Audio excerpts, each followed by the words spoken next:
Hola, ¿qué tal, estimados estudiantes? Bienvenidos a esta video clase sobre el tema de la célula. Ok, vamos a comenzar sin más preámbulo. El objetivo que nosotros queremos lograr es describir las características generales de la célula que la distinguen como una unidad estructural, funcional y reproductiva de los seres vivos. Eso es el objetivo o a lo que queremos llegar con esta video clase. Primero vamos a empezar a definir un poco el término de la célula. La célula es la unidad, ¿ok? Es la unidad mínima de vida. Este dibujo que ustedes tienen aquí es una célula. Como ven, está compuesta por varias partes que la componen, pero si yo saco una de estas partes afuera de la célula, esa parte por sí sola no funciona. Tiene que estar dentro de la célula con todas sus partes para poder funcionar. Por eso es una unidad mínima de vida. ¿De acuerdo? De hecho, hay organismos que solamente están compuestos por una sola célula. Entonces, la célula es una unidad estructural, una unidad funcional y una unidad reproductiva de todo ser vivo. ¿Por qué? Aquí vamos a describir cada uno de estos elementos por aparte. ¿Por qué es una unidad estructural? Porque le da forma a los seres vivos. Eso quiere decir que las células y la organización que las células tienen dentro de nuestro organismo son las que nos dan la forma. Por eso es una unidad estructural. ¿Por qué es una unidad funcional? Porque las células realizan las funciones vitales de los seres vivos. Aquí nosotros tenemos un ejemplo de una digestión de una célula por medio de la fagocitosis, ¿ok? Que es el medio por el cual las células incorporan sustancias que están en el ambiente dentro de ellas para poder alimentarse, ¿de acuerdo? Así que el proceso de digestión lo realizan las células. También el proceso de respiración. Aquí podemos observar una mitocondria, que es la parte de la célula donde se realiza la respiración celular. ¿De acuerdo? Entonces, ¿por qué es una unidad funcional? Porque se encarga de realizar las funciones vitales de los organismos. En este caso tenemos un ejemplo, ¿verdad? Que es el ejemplo de la digestión y otro que es el ejemplo de la respiración celular. ¿Por qué es una unidad reproductiva? Porque toda célula proviene de otra célula preexistente. ¿Qué quiere decir? Que una célula no se forma de la noche a la mañana de cualquier parte. Una célula proviene de otra célula que ya existe y por eso se dice que es una unidad reproductiva. Entonces, vamos a observar rápidamente de nuevo estos tres términos. La célula es una unidad estructural porque nos da forma, funcional porque realiza las funciones de los seres vivos y reproductiva porque toda célula proviene de una célula ya existente. ¿De acuerdo?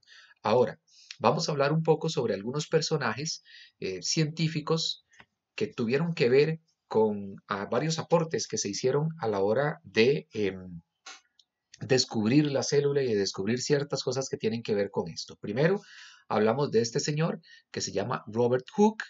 ¿Okay? Robert Hooke fue un científico que en 1965 introdujo por primera vez el término célula.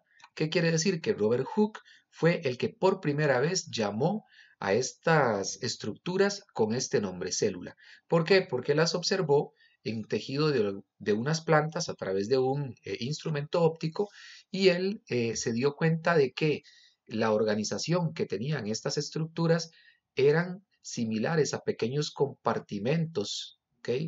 Y se asimilaban a las celdas que ocupaban los monjes en un monasterio, ¿de acuerdo? Entonces él les puso o los denominó cellulae, ¿ok?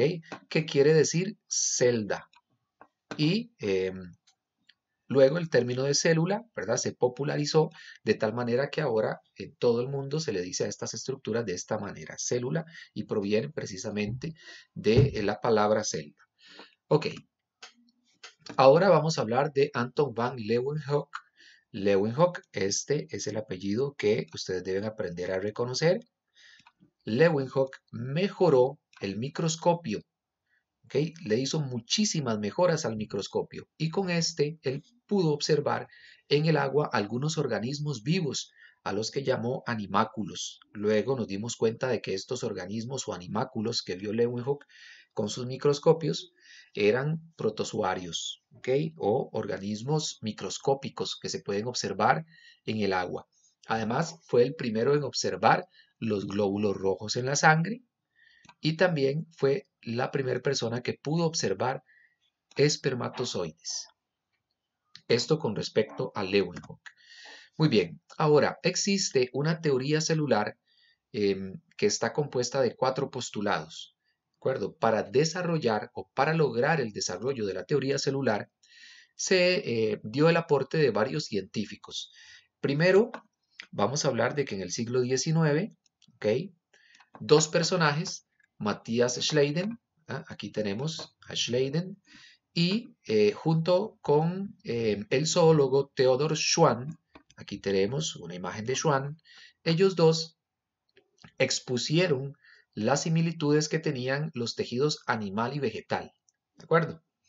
Entonces, para que estén claros de que ese fue el principal legado de Schleiden y Schwann, que ellos dos expusieron las similitudes que existían entre los tejidos de los organismos animales y de los organismos vegetales.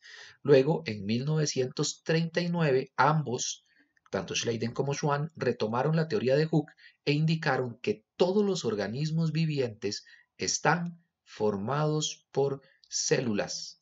¿De acuerdo? Para dar inicio con esto o ampliar de esta manera el desarrollo de la teoría celular. Tenemos otro personaje, el cual es Rudolf Virchow. Aquí tenemos una imagen de Virchow. Él en 1850 dijo que cada animal es la suma de sus unidades vitales, cada una de las cuales contiene todas las características de la vida. ¿Okay? Virchow aquí lo que dice es decir que todos los animales están conformados por la suma de sus unidades vitales, en este caso las células, ¿de acuerdo? Y aquí tenemos ya los 4 postulados de la teoría celular, que son los que se estudian regularmente, ¿verdad? Postulado número 1. Todos los organismos vivos están formados por una o más células, ¿de acuerdo? O sea, no hay organismo vivo que no esté formado por lo menos por una sola célula o por más. Postulado número 2. Las funciones vitales de los seres vivos ocurren dentro de la célula, que fue lo que ya vimos, respiración, digestión, excreción, y todas las funciones vitales ocurren dentro de las células. Número 3. Toda célula se origina de otra célula preexistente, o sea, las células no se crean de la noche a la mañana, sino que toda la célula proviene de una célula preexistente original.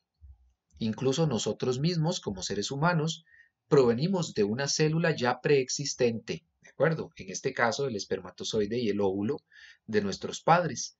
Y este espermatozoide y este óvulo de nuestros padres provienen a su vez de otras células del cuerpo de nuestros padres. Y así, toda célula se origina de una célula que ya existe. Después, toda la información hereditaria está contenida en cada célula. ¿Qué significa esto? Que toda la información hereditaria que le dice a nuestras células o a nuestro organismo cómo realizar nuestras funciones, o todas las características físicas de una persona o de un animal, se encuentran contenidos dentro de las células, específicamente dentro del núcleo de las células. 4 postulados de la teoría celular. Muy bien, ¿qué podemos decir sobre las células? Bueno, existen varios tipos de células, incluso dentro de un mismo organismo. Las células tienen formas diferentes y además de que tienen formas diferentes, realizan funciones diferentes dependiendo del tejido del que forman parte. Aquí hay un pequeño ejemplo. Las neuronas, ¿verdad? Del sistema nervioso, que sabemos que el sistema nervioso es el cerebro, ¿verdad? Y los nervios que se ramifican por todo el cuerpo, son diferentes y realizan una función diferente, por ejemplo, a las células de los músculos. Entonces aquí podemos ver algunos dibujos, ¿verdad? Aquí vemos una célula muscular o un músculo que está compuesto por células musculares. Esto que vemos aquí es una neurona, ¿ok? Las neuronas son las células que se encuentran dentro del cerebro. Aquí vemos glóbulos rojos. Los glóbulos rojos son las células que componen la sangre, ¿ok?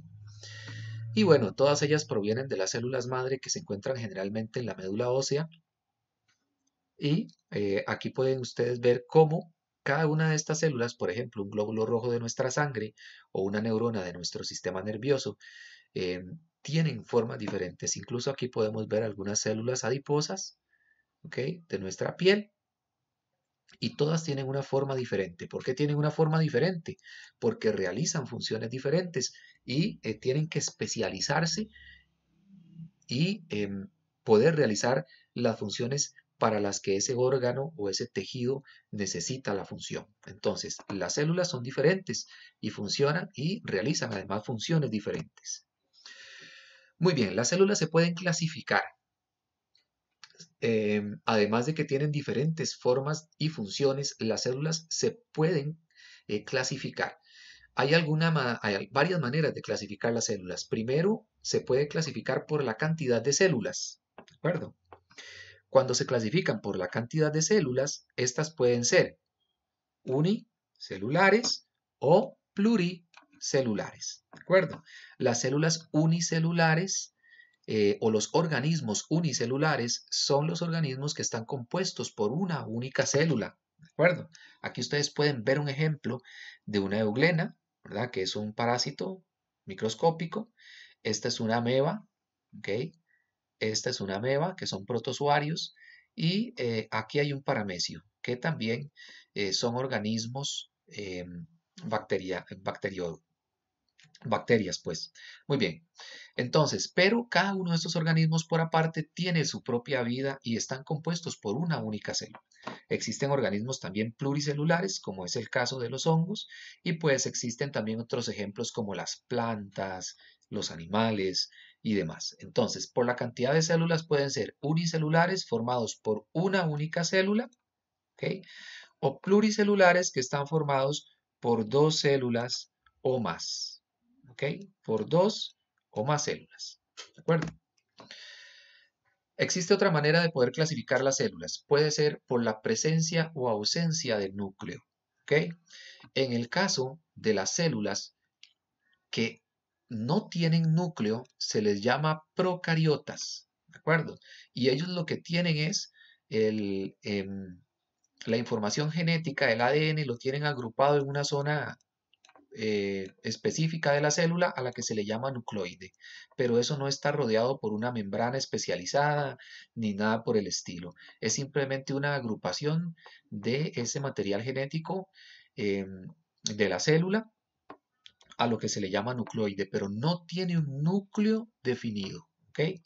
Después tenemos las células eucariotas. Las células eucariotas son más especializadas, tienen organismos membranosos, ¿ok?, o más bien tienen organelas membranosas rodeadas por membranas, y la característica más importante de los eucariotas es que tienen un núcleo completamente definido y delimitado por una membrana celular, por una membrana nuclear, ¿ok? Y esa es la manera de diferenciar estos dos tipos de células, eucariota o procariota. Muy bien, las células eucariotas, ¿de acuerdo? Estas que acabamos de ver, que son las que tienen núcleo, las células eucariotas pueden ser de dos tipos según su origen. Pueden ser célula animal o pueden ser célula vegetal, ¿de acuerdo? Y estas dos se estudian por aparte porque tienen algunas características que las hacen diferentes una de la otra.